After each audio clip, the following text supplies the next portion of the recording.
우리는 지난주까지 사도 바울의 옥중서신 3개를 봤습니다.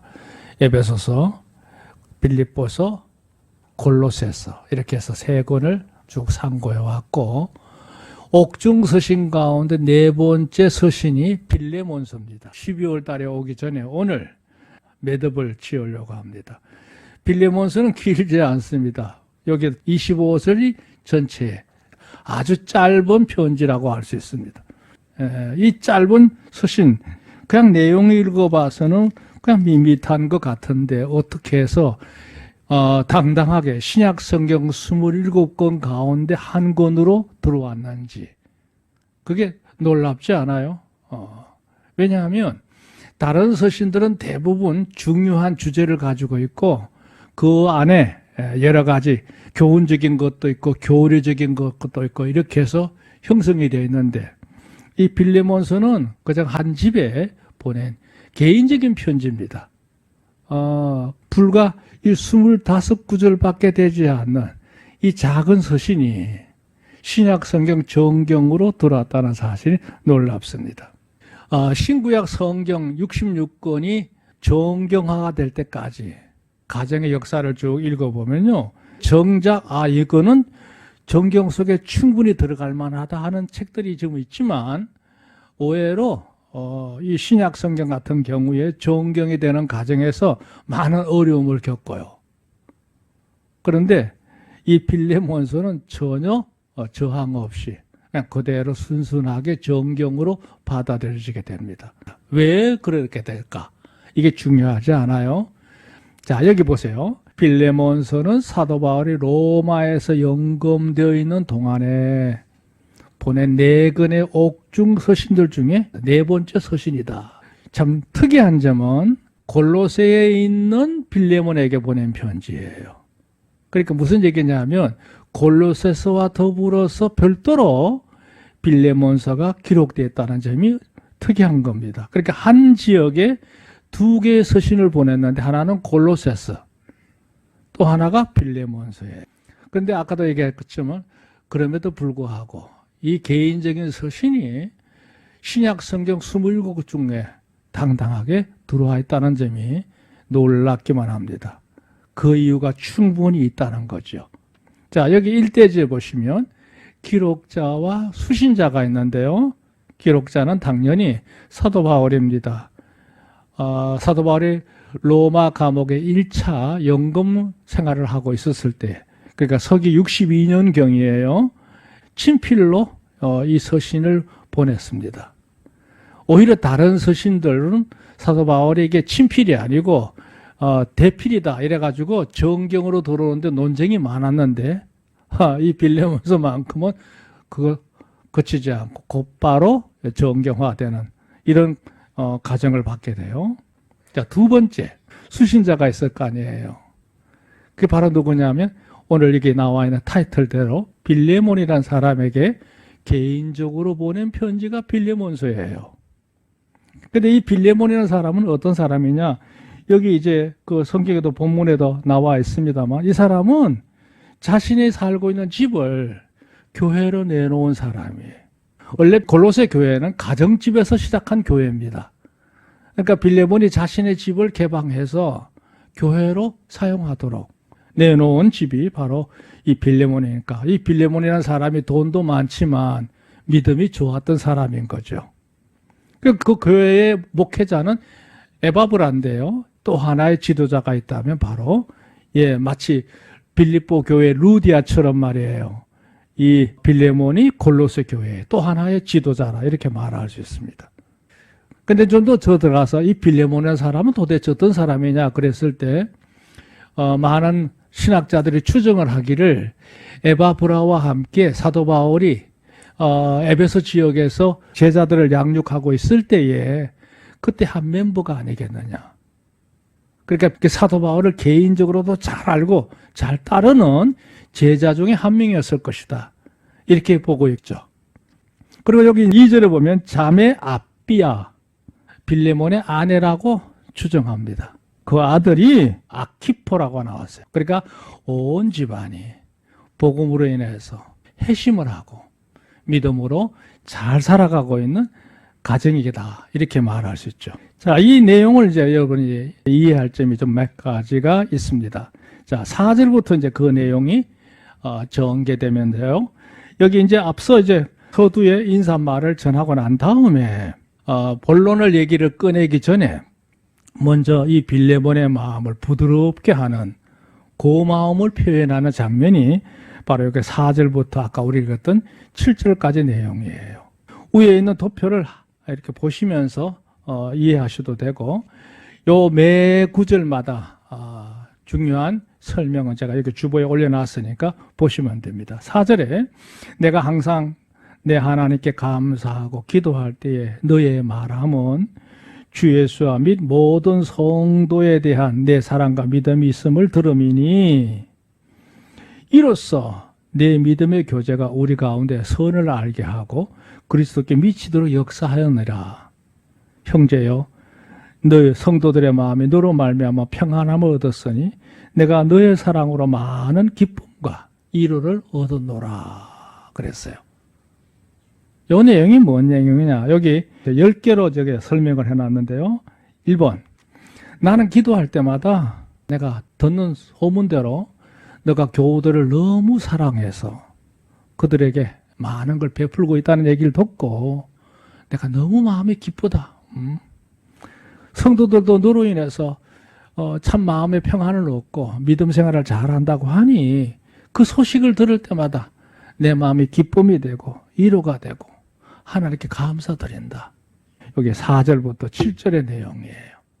자, 문제는 본격적으로 2번부터입니다.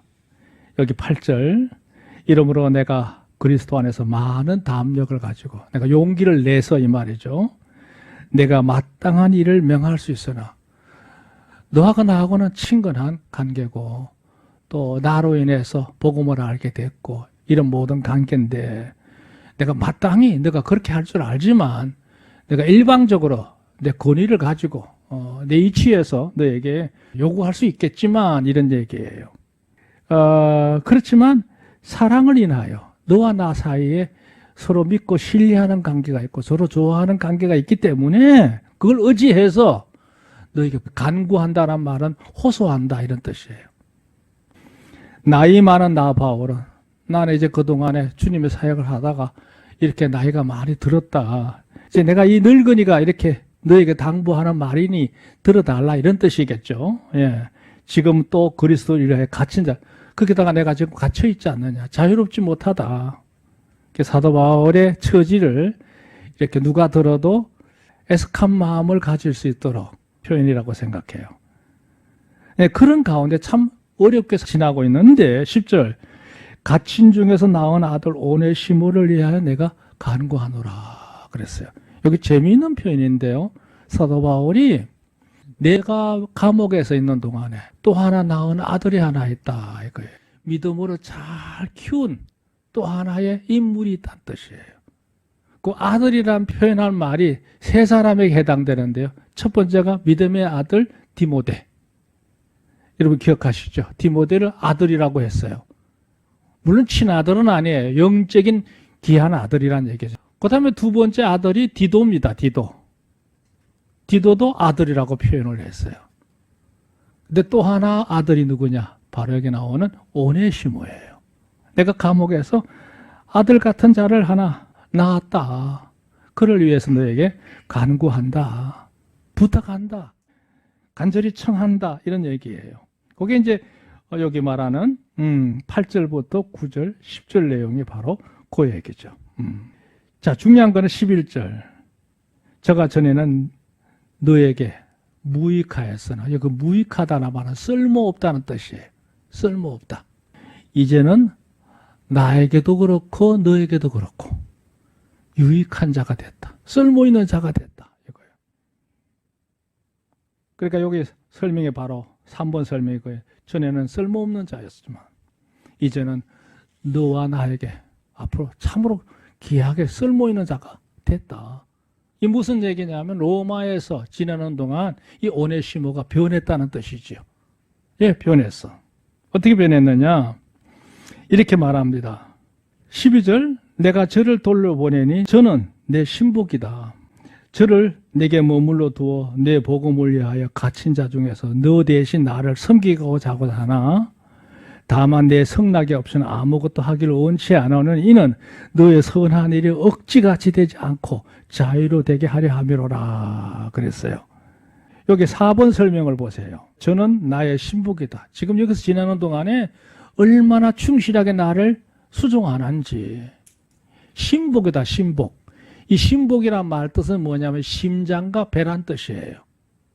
그러니까 내 심장과 같고 내 내장과 같다 이런 얘기예요.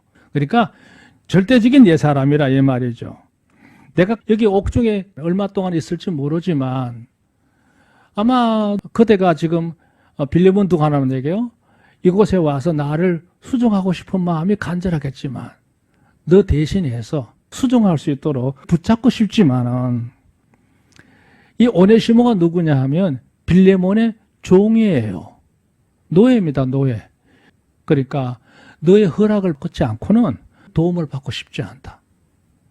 이걸 억지로 아니라 스스로 기쁜 마음으로 너가 승낙해서 다시 보내준다면 그의 도움을 받고 싶다. 이런 의미예요. 자, 여기 중요한 것은 이 오네시모란 사람이 누구냐 그랬을 때 여러 가지 설이 있습니다만 대표적인 게 뭐냐 하면 빌레몬이 부자입니다. 빌레몬의 집에 있는 모든 재산을 관리하는 청직이라는 얘기죠. 청직이. 그랬더니 오네시모가 어떤 일을 했는지 아주 중대한 일을 벌립니다. 그래서 이걸 놓고 이제 여러 가지 이제 설이 많아요. 어떤 큰 잘못을 해서 빌레몬에게 참으로 도저히 용납할 수 없을 만큼 큰 손해를 끼쳤는지, 그리고 심지어 요즘 나오는 여러 가지 많은 책들이나 심지어 유튜브를 들어가 보면 어떻게까지 얘기하느냐 하면 아마 이 오네시모란 이 종이 빌레몬의 집에서 돈을 횡령해가지고 도망을 쳤다. 이렇게 설명하기도 해요. 근데 그런 얘기는 여기 없어요. 또 어떤 이들은 아니야. 그 잘못을 저지른 걸로 인해서 문책하는 과정에서 이 빌레몬이 화가 나니까 너 당장 우리 집에서 나가 추방을 했다 이렇게 말하는 이도 있어요. 여러분은 어떤 걸 믿고 싶은지.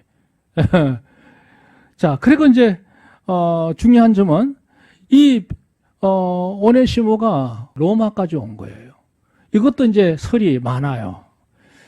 이렇게 도망을 쳤기 때문에 빌레몬이 고발을 해가지고 로마에서 이 오네시모를 붙잡아서 감옥에다 집어넣었다가 감옥에서 사도 바울을 만난 거다. 이렇게 소설을 쓰는 사람들이 있어요.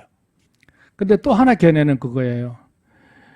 골로새 교회의 담임 목회자였던 에바브라가 교회가 처한 여러 가지 이런 문제를 놓고 상의하기 위해서 로마로 왔잖아요.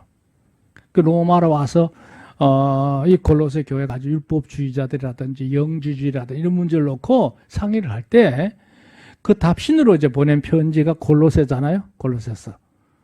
그러니까 아마 이 목회자였던 이 에바보라가 로마 간 것을 기회로 삼아서 이 오네시모가 추방을 당해서 자기가 잘못을 했지만 다시 주인에게 돌아가야겠는데 방법은 없고, 그러니까 이 빌레몬하고 사도 바울 사이가 잘하는 관계이기 때문에 아마 사도 바울의 겉면이면 자기를 받아줄 것 같은 생각이 들었다겠죠. 그래가지고 로마로가 사도 바울에게 수종들면서 그 있는 동안에 복음을 듣고 사람이 완전히 달라져 버린 거죠. 얼마나 충성스러운 종인지 동력자인지 말할 수 없는 거예요. 그러니까 아마 사도 바울을 일부러 찾아가서 자신의 주인과 화해할 수 있도록 받아줄 수 있도록 힘쓴 것이 아니냐, 그렇게 보는 견해가 있죠. 저는 이 두 번째 견해에 손을 들어주고 싶어요. 아마 그랬을 것이다. 아니 생각을 해보세요. 빌레몬의 집에서 돈을 훔쳐서 횡령을 해서 그 액을 갖고 도망을 쳤다면 그 길로 가서 아무도 모르는 데 가서 할 일이지. 굳이 다시 사도 바울을 찾아가서 그 가르침을 받으면서 주인에게 돌아갈 것을 간청할 이유는 그건 희박하다고 생각해요. 자, 어쨌든 간에 이렇게 해서 이제 오네시모가 사도 바울을 만나게 돼서 거기 있는 동안 복음을 깊이 받아들였는데 사도 바울이 보니까 그냥 단순히 회개한 걸로 끝난 게 아니라 사람이 그 됨됨이라든지 그릇이 말이죠. 앞으로 하나님의 복음을 전하는 일에 힘쓰면 좋겠다고 하는 생각이 든 거예요. 이거는 종이 아니라 앞으로 잘 키우면 교회의 지도자가 되겠다고 하는 생각을 사도 바울이 느낀 것 같아요. 그러니까 더 애정이 가지요. 그래서 디모데도 키웠지만 이 오네시모를 사도 바울이 말씀을 가르치면서 하나하나 깨우쳐 주니까 너무 잘 깨닫는 거예요. 그래서 사도 바울의 마음속에는 새로운 꿈이 생긴 겁니다. 그래서 이 오네시모를 이제 이 빌레몬에게 돌려보내니 그가 과거에 잘못한 일이 할지라도 그를 너그러이 받아서 용서해 주라. 그리고 이제는 종으로 아니라 풀어서 자유인이 되게 해주면 그가 앞으로 영원히 나에게도 그렇고 너에게도 그렇고 좋은 형제도 되고 좋은 동력자가 될 것이다. 그 부탁을 지금 여기서 하고 있는 거죠. 그러면서 이렇게 말합니다. 예. 여기 16절 이후로는 종과 같이 아니하고 그러니까 앞으로 종으로 삼는 게 아니라 종에서 뛰어나서 곧 사랑받는 형제로 둘 자라 그랬어요. 그러니까 그런 제목감이란 얘기죠. 그러니 내가 특별히 그러하거든 하물며 주 안에서 상간된 내게랴 그랬어요. 내가 볼 때도 그런데 너가 볼 때도 뛰어난 자가 아니냐 이 말이죠. 그러므로 내가 나를 동무로 할진대. 그러면 동무란 말은 동력자란 뜻이에요. 나를 너가 스승으로 여기고 동력자로 여기고 형제처럼 여기지 않느냐. 그러니 저를 돌아가거든 반가이 맞아주고 마치 나를 대하는 것처럼 이 오네시모를 대해줬으면 좋겠다. 이거예요. 18절 그랬어요. 저가 만일 그 오네시모죠. 내게 불의를 하였거나 어떤 큰 잘못을 했거나 또 내게 진 것이 있거든 이것을 내게로 회개하라. 그러니까 큰 손해를 끼쳐서 꼭 갚아야 된다고 하면 그 몫을 나한테로 돌려라.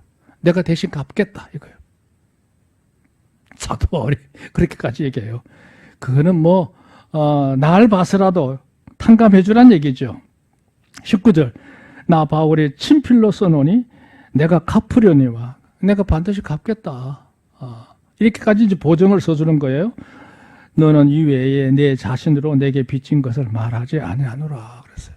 이 말에 무슨 얘기냐면 내가 굳이 이렇게까지 요구하는 거는 사실 알고 보면 너도 나한테 빚이 있지 않느냐. 그 빚이 뭐겠어요? 빌레몬이 사도 바울에게 빚이 있다는 말은 사도 바울을 통해서 복음을 깨닫고 하나님 자녀가 됐잖아요. 복음에 빚이 있는 거야. 그걸로 돈으로 환산할 수는 없지만 너는 내게 복음의 빚을 지지 않았느냐. 그러니 나를 봐서라도 이 오네시모를 받아달라. 이런 얘기죠. 20절 오 형제여 나로 주 안에서 너를 인하여 기쁨을 얻게 하고 내 마음이 그리스도 안에서 평안하게 하라 그랬어요. 이 말이 무슨 얘기예요? 내가 친필을 이렇게 보내는 것은 너로 인해서 너가 용서해주고 그 모든 걸 받아줘서 오네시모가 자유인이 돼서 더 앞으로 귀한 사람으로 쓰임받을 수도 해준다면 내겐 더할 나위 없는 큰 힘이 되고 생기가 돌겠다. 이런 의미를 담고 있어요. 자, 중요한 것은 이렇게 얘기해요. 21절 내가 순종함을 확신함으로 그러니까 너가 내 요청을 받아줄 것을 내가 믿는다 이 말이죠. 내가 나의 말보다 더 행할 줄 아노라. 그러니까 내가 요구하는 것보다 더 뛰어나게 해줄 줄을 믿는다. 그리고 이제 그 뒤로 넘어가서 22절부터는 이제 마무리해요. 내가 곧 장차 머지않아서 석방돼가지고 골로새로 가게 될지 모른다. 내가 머물 수 있는 방 한 칸을 좀 부탁한다. 이런 얘기죠. 아직은 못 가요. 그렇게 되도록 계속 나를 위해서 기도해달라. 그런 부탁을 하면서 이곳에 나와 함께 있는 너희의 목회자 에바브로 그리고 여기 동력자인 마가도 있고 아리스다고도 있고 데마도 있고 누가도 있다. 이게 특이한 점은 데마가 지금까지 같이 있어요. 데마. 나중에 데마가 배신을 하고 배교를 하고 떠나는데 이때까지는 있어요. 너에게 같이 인사를 전한다. 그리고는 이제 주 예수 그리스도의 은혜가 너희 심령과 함께 있을지어다 그랬어요. 자, 중요한 점이 있어요. 그러면 이 빌레몬이라는 사람이 과연 사도 바울의 부탁대로 해줬을까 안 해줬을까? 그 결과는 없죠. 없어요. 근데 짐작컨대 이게 정경이 된 이유는 받아줬기 때문에 이렇게 됐을 것이다. 이렇게 결론을 내릴 수 있어요. 왜 그러냐면요. 여기 3번에 보면 오네시모의 생애가 있잖아요. 오네시모는 이교도 출신 노예입니다. 이교도 출신 노예예요. 오네시모란 뜻이 이름이 뭐냐면 유익하다 이런 뜻이에요. 쓸모있다 이런 뜻을 갖고 있어요. 근데 실제는 종으로 살 때 쓸모없게 행동을 했어요. 그러다가 사도 바울을 통해서 예수님을 알게 되고 복음을 영접하게 되면서 쓸모있는 사람으로 바뀐 거예요. 예. 사도 바울을 만나면서 회심을 하고 이제 주인에게 돌아가서 용서받았잖아요. 받았는데 더 뒤에 기록을 보면 이 빌레몬은 그때부터 자유인이 돼가지고 나중에 동방교회 주교가 됐다고 하는 얘기가 있어요. 소위 말하면 디모데와 같은 그런 인물들이죠. 교회를 살피는 목회자가 된 거예요. 할렐루야. 그러다가 이제 68년도 도미티우누스에 의해서 그걸 박해할 때 순교를 당하죠. 순교합니다. 그러니까 이 오네시모는 귀하게 쓰임을 받은 거예요. 자, 중요한 점은요. 당시에는 철저하게 신분적 사회이기 때문에 종이 이렇게 용서받고 뭐 신분의 변화가 오고 이렇게 하는 건 사실상 어려운 일이에요. 근데 그렇게 됐잖아요. 됐어요. 이 비슷한 사건이 우리나라에서도 있어요. 우리나라에서도. 여기 주보에 옆에 간주 달아놨죠. 여러분이 인터넷 들어가셔서 핸드폰으로 이렇게 검색해 보시면 나와요. 아주 유명한 미담이에요. 전라북도 김제에 가면 금산교회라는 교회가 있어요. 이름하여 기억자교회라고 하는 교회인데요. 왜 기억자냐면 옛날에 지은 그러니까 1900년도에 지은 교회들은 교회를 기억자로 지었어요. 이렇게 못 짓고. 왜냐하면 이쪽엔 남자, 이쪽엔 여자 따로 구분하기 위해서. 그래서 기억자로 교회를 지었어요. 강단이 중간쯤에 있겠죠. 이렇게 됐는데 그 금산교회를 세울 때 자신의 사비를 털여서 교회를 지었던 유명한 인물이 바로 있어요. 그 사람이 조덕삼 장로라는 사람이에요. 여담입니다만 이 사람의 손자가 유명한 국회의원이 있어요. 아마 이름 들어보셨을 거예요. 조세형 국회의원이라고.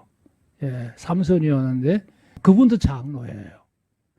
이 조덕삼 장로가 1900년대 초창기에 그 지역을 말을 타고 다니면서 전도하고 있던 외국 선교사가 이 조덕삼 장로 집에 와서 늘 머무르면서 지냈대요. 그 말을 타고 가니까 그 말을 돌보는 그 집에 마부가 하나 있었는데 그 마부가 바로 이자익이라는 사람이에요. 이 청년이 그 말을 늘 보살폈대요. 그게 드나들면서 어떻게 한국까지 오게 됐느냐고 이런 여담을 나누다가 예수님을 영접하게 된 겁니다. 그리고 이 마부였던 소위 말하면 그 집에서 모범 생활했던 이 이자익이라고 하는 청년도 예수님을 영접하게 된 거예요. 그래가지고 자기 집을 한 칸을 내놔서 교회를 사용했던 것이 바로 이 금산교회 시작입니다. 근데 더 놀라운 반전이 있어요. 교인이 한 50명쯤 되었을 때, 그 당시는 목회자가 담임 목회자가 아니고 순회 목회였기 때문에 교회가 늘 비어 있잖아요. 그렇게 교회의 강단을 지키면서 교회를 관리할 장로를 세워야 되는데 누구나 봐도 조덕삼 장로가 될 줄 알아요. 이 사람은 그 지역의 대지주입니다. 엄청난 부자예요. 그리고 자기 집을 내놓아서 교회를 세웠던 사람이니까 당연히 될 줄 알았는데 자기보다 12살이 적은 이자익이라는 청년이 장로로 뽑힌 거예요. 야, 이거 어떡하냐 이거 말이죠. 그게 난리가 났죠. 당연히 조덕삼 씨가 장로가 될 줄 알았는데 그것도 한참 나이가 어린 청년 하나가 장로로 뽑혔으니 이거 어떻게 하면 좋으냐. 왜냐하면 당시에 장로는 교회 치리권을 갖고 있기 때문에 교회에서는 가장 어뜸이거든요. 그 하루아침에 그 부자인 지주가 자기 집 머슴을 받들어야 되는 상황이 된 거죠. 그 걱정을 했는데 조덕삼 장로가 그랬대요. 나는 지금부터 이자의 장로님을 모시고 이 교회를 받들겠습니다. 할렐루야. 그리고는 자기 머슴이죠. 머슴이 장로가 돼 교회에서 설교할 때 무릎을 꿇고 말씀을 받아들이면서 그렇게 잘 섬겼답니다. 그리고 3년 뒤에 다시 제2대 장로가 바로 조덕상 장로예요. 장로가 되고 나서 이자에게라는 이 청년을 결혼까지 시켜가지고 이제 평양 신학교를 보내서 목회자가 되게 합니다. 그 모든 일체의 경비, 생활비. 그 6.25 전쟁의 날 그 무렵에 이자에게라고 하는 이 신학생이 이제 다시 김제 지역에 와서 목사 안수 받고 생겼는데 아주 큰 인물이 됐습니다. 장로교회의 총회장이 되는데요. 재임하기가 어려운데 이 사람은 3번이나 총회장을 해요. 나중에 더 놀라운 점은 목사 안수 받고 다시 이 금산교에 와서 담임 목회를 했대요.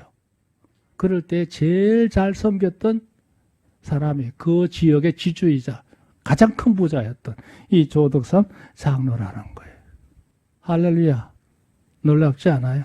또 하나의 빌레몬과 오네시모와 같은 일화가 바로 있었던 거죠.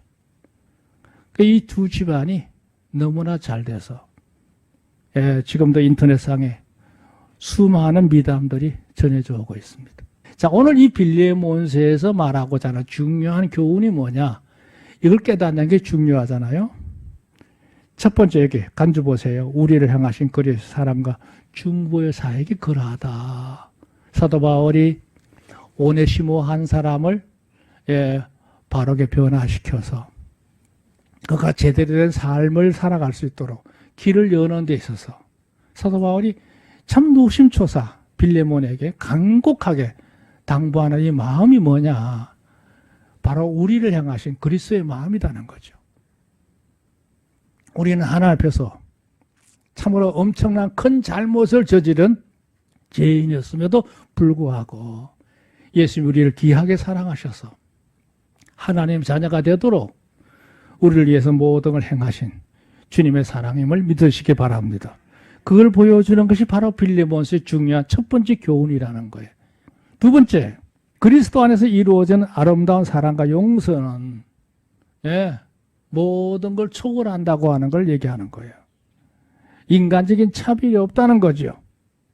서로 긍휼히 여기고 존중하게 되고 그로 인해서 합력하는 귀한 모습을 이 빌레몬과 오네시모의 삶을 통해서 보여주고 있다는 점이 놀랍고 3번 보세요. 사랑과 용서가 얼마나 능력 있는지를 보여줘요. 불가능한 게 없다는 거죠. 없어. 그리스도의 사랑을 가지면 모든 걸 능가할 수 있다. 그걸 보여주는 게 바로 빌레몬서라는 거죠. 네 번째, 복음은 누구든지 용서할 수 있고 형제가 되게 할 수 있고 그를 변화시켜서 하나님의 귀한 사람으로 만들 수가 있다. 할렐루야. 그걸 확실하게 얘기하고 있는 거죠. 그래서 우리가 이 짧은 서신이지만 지극히 개인적인 서신이지만 정경으로 들어오는 데는 이만한 가치가 있기 때문에 아무 이유 없이 공유됐다는 거예요. 아무튼 우리의 삶에도 또 하나의 빌레몬과 같은 귀한 역사가 우리의 삶 속에서 온전히 이루어지기를 주의 이름으로 축원합니다.